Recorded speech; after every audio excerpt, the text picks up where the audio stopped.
Is what we listen to accurate? This question comes from Chuck in Winston-Salem, North Carolina. Winston-Salem. Man, that sounds like a cigarette capital of the world. Remember Winston's and Salem's? My mom smoked Salem's. She died of emphysema. Not great. Sorry, didn't mean to bring you down. How do we know that the music we are listening to at home accurately records or represents what was recorded? The cartridge on the turntable imparts its own specific sound, as does our DAC, amp, and especially speakers. In fact, everything from cables on have their own specific frequency effect. Given that we never hear the actual source material, how will we ever know that we have reached audiophile nirvana and are truly listening to an identical copy of the original master? Well, you won't. You can't. And you probably never will. Audio is pretty far away from being an identical copy to what was originally put onto the transfer.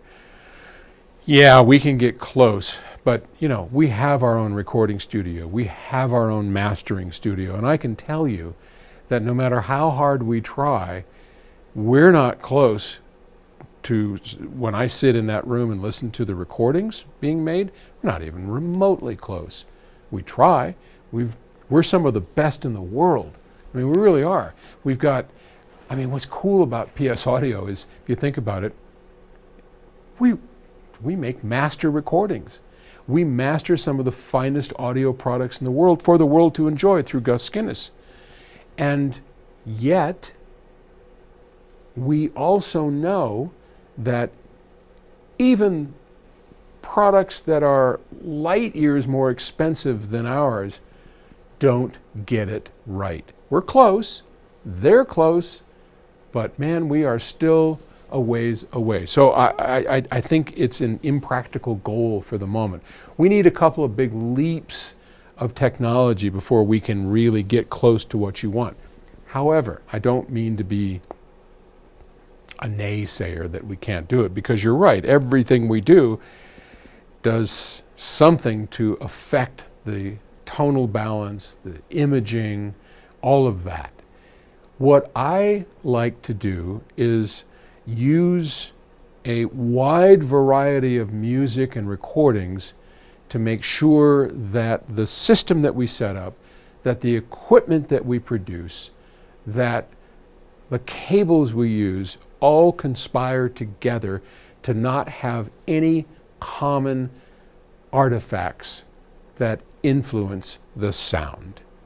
So I'll take my favorite dozen recordings and I'll make sure that nothing is common throughout it. So for instance, if I hear all of a sudden that everything of those 12 recordings that I go through has kind of a mid-bass hump, or I hear that it's all kind of bright, or it's whatever, I know there's a problem that's common to the equipment that could never have happened throughout all those recordings from very different studios and very different mastering labs and different mediums. So using the idea that diversity really helps narrow down commonality, which we don't want. What we want in common is that everything sounds the way it should and as close to it as we can get.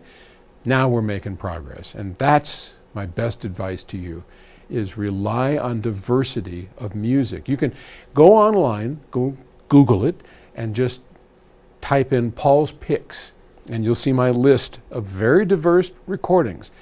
Make it through those with your system without saying that, well, everything I listen to is this way or that way, and you're on the road to getting as close to the source as is possible with today's technology. We're trying, boss. All right, thanks. And I'll talk to you tomorrow. Bye.